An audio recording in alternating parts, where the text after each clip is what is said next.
challenge. It's not easy.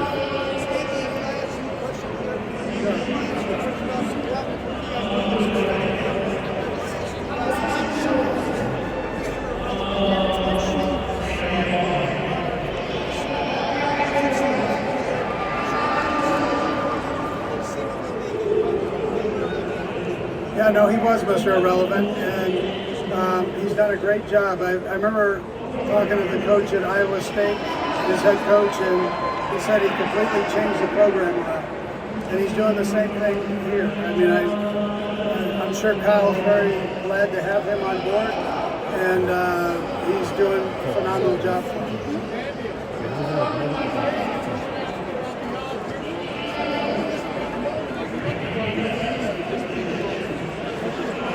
Yeah, I understand. We had some ups and downs this year, and we're playing a great football team, so I understand where that comes from.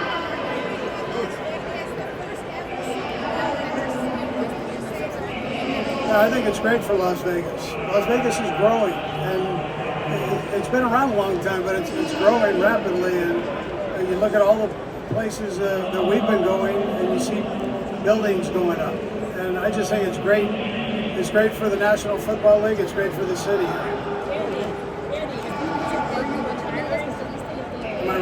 Listen, my mom and dad told me this when they were working. They said, "You'll know when it's time," and I'm ready to go right now. Let's go. Andy, you got to meet Taylor yet? Yeah, I've met Taylor. Yeah. What's she like? She's a good girl. Yeah. Another actor. Humble. What does Steve Spagnuolo mean to this team?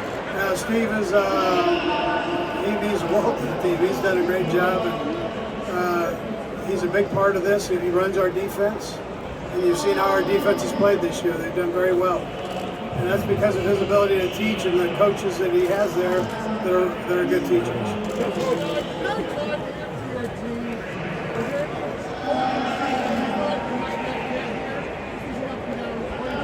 And we know it's a huge challenge to get here when everything's going right. And we had some ups and downs and we had to battle through it. The guys were persistent with it. Everybody kind of looked in the mirror, coaches and players, and it actually started with the Raiders. The Raiders came back to our place and got after us. And we all kind of had to step back and see what we were doing and do whatever we needed to do to get better. Coach, is preparation for this game, is it the same as previous Super Bowls, or is it a different approach every time? Well, it's a different team, but it's... You just meant the week of. Yeah, the week of has been the same. What do you learn about the last Super Bowl, the one you won and the ones you lost? Yeah, we didn't play well enough in the ones we lost. And so when we played better in the ones we won, however, there's always better. You can always do better. And so we've gone back and we analyze all those things and we try to do the best we can do. Right? That's all you can ask for. His dad was a great football coach likewise, so he grew up around it. He's got a heck of a feel for the game, both sides of the ball, special teams. There's a reason why they're here, and he's a big part of it. Coach, against Buffalo, we saw a lot of two tight end personnel that allowed them to run the ball effectively against the guys. You stopped that against Baltimore, but how can you take that game plan against the Ravens and bring it to a running game that features Christian McCaffrey? Yeah, so in the National Football League, you try to get your personnel groups to fit kind of what the other team does and maneuver around that. And so sometimes it's too tight, sometimes it's not. Whether we use them or don't use them, you'll get a feel on that as you watch the game. Now, the offense has received a lot of criticism as not being the most talented in the Patrick Mahomes era. What is your view of the offense from week one to now? Yeah, so we had some ups and downs. Like our defense was last year, our offense was this year. We had some young guys that we had put in there in big positions and new guys, free agents. So, but they work every week to get themselves better. And they're doing pretty good right now, although we can keep doing better. So. Andy. Say that again? I'd probably say the Raider game that we lost. That was the one that I kind of turned our season around a little bit because we had to do that. We weren't doing very well at that time. We were too up and down, not consistent enough. that change the pace of the last couple of years? Yeah, that's it. I mean, we understand the reasons why. So, and we've got to play really well against the 49ers. They're a heck of a football team. Andy, You know what? I can't name a few, but Kelsey can. I can't even sing. I'm not, first of all, I'm not a very good singer. But my wife can sing all of it too. Andy, could you hold that hat for 1 second? Not like that. Thank you. Okay, that's going to cost you $1. Andy, right here.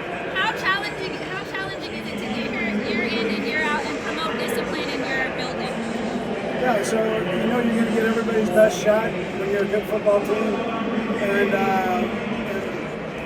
teams have done that. They've really played well against us, and so it's helped us get better throughout the last couple of years, and it helped us this year. I've been a kinder person the guys put on the face of the earth than Norma Hunt, even though she drove a red Corvette, right? She was the epitome of just a special blessed person. And she allowed that to go to everybody else. Right? She dropped a little bit of that on each one of us. How has your past Super Bowl experience helped you for this Sunday? Well, we're going to find out. We'll find out. But you know, we've been here. We kind of understand what this is all about. But they do too. So they've been here before, so they know all of this too. Coach, talk about your team's belief during the up and downs this season. What was that belief in the team unity that got you here? I've got great leadership in the locker room. Some of those guys that have been through the whole climb to get to the Super Bowl understand what it takes to get here. And so during the tough times, those guys, really reached down and said, "Hey, we gotta do better." And the players can feel it. I wish I could make it out to some big secret adjustment, but we got the ball in the third quarter. We scored first. The next series, our defense stopped them on a 4th down. We went right down and scored. The next series, we caused a fumble, went down and scored. The series after that, we stopped them on a 4th down. We had 3rd and 4. Didn't have anyone open. Brock scrambled for 20, which made an off-schedule play. Then we went down and scored and made it a 10-point game. So the adjustments are a little bit overrated. It's about figuring out what you got to do to win and settling down when you've made a few mistakes in the first half. I know your dad had an impact on you as a coach, but are you still learning from him now? Oh yeah, I mean, I'd like to say it vice versa, but my dad's always been the closest person in my life, whether it's a friend, my dad, or anything. And I talk to him all the time. He stays in everything, and I am very blessed to have him as asset advocate. Good luck on Sunday. Thank you. Thank you. Coach, how important is to start fast in the Sunday? Because against Mahomes, obviously each opportunity you need to score. What was the first part of that? You need to start very fast, Okay, getting gotcha. points very fast. Now you want to start fast, of course, and you want to start fast in the second half, and you also want to end strong too. So the goal is to score every time you get the ball, but if you don't, there's other ways to win too. And when we slow them down, we got to capitalize. And when we're struggling on offense, we got to stop them on D's. So you can start any way you want, but there's usually 8 to 10 possessions, and it's what you do with them. What do you see? What do you saw in Prodi first that impact you and give you the chance to be the first one? They looked awesome on tape. San Francisco, you've talked all year, especially as of late, of how hard it is to get to this point.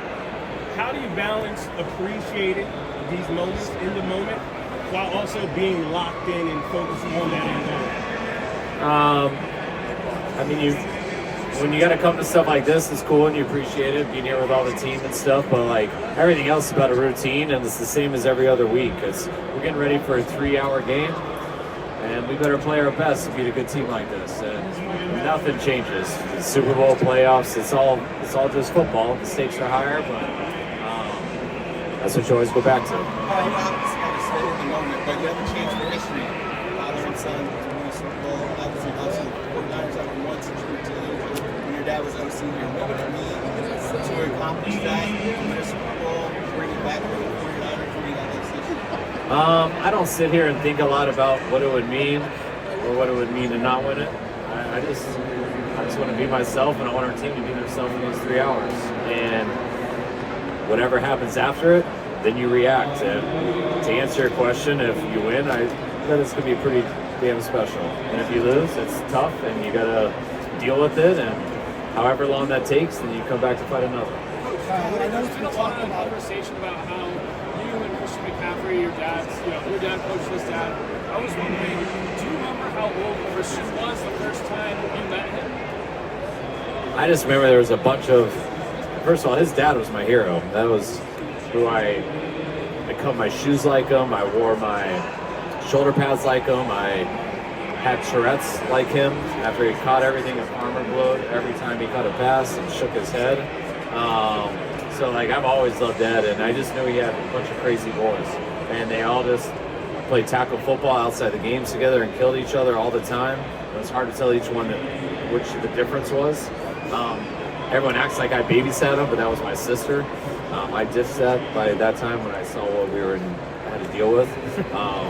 But it's knowing Ed and Lisa so much.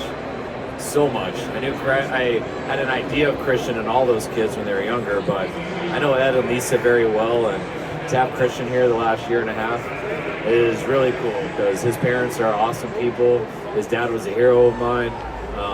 His mom is as cool of a person as there is, and to get Christian and just watch the similarities of both his mom and dad it's not a surprise how special he is, and it's really cool to be around. I think it was 2 playing the confetti after the Broncos beat the Falcons that Super Bowl. Have you seen that? Have I seen it? Yeah. I haven't seen it. I'm not familiar with it, but I just know how tight those Bronco teams were, and I know how it was the year before that in Green Bay. I had to fly down from college the Atlanta year. I remember everything about it. I remember always talking to his dad after pregame, the after game, the after parties. Like Christian was probably too young to go to the after party. I was a senior in high school and a freshman in college, so that was like my prime time for an after party. But it's really special to think about him now and just the history we all have with all that stuff and being right back, and nothing's really changed. Kyle, what did you see in Brock last season that you're willing to trade away Trey Lance and Jimmy G to make him the starter of the 49ers? That was the easiest decision ever, just because of how consistent. First of all, he was that way in practice since the day we got him. He wasn't given a lot of reps. They all picked up as a win, but Brock was the most consistent quarterback that I've been around, and it started that way in rookie camp to OTAs to training camp, and I felt a certain way, our players felt a certain way, but then when he got in because of injury, and he had those 7 games and went through every situation possible, playoff games, comebacks, he did it here. I think we went to overtime here when we were down versus the Raiders in 22, but just what he did it wasn't a fluke. It wasn't just the record, it wasn't the stats. The film showed it, and that's why I knew if he would be healthy going to the next year, we had a hell of a quarterback.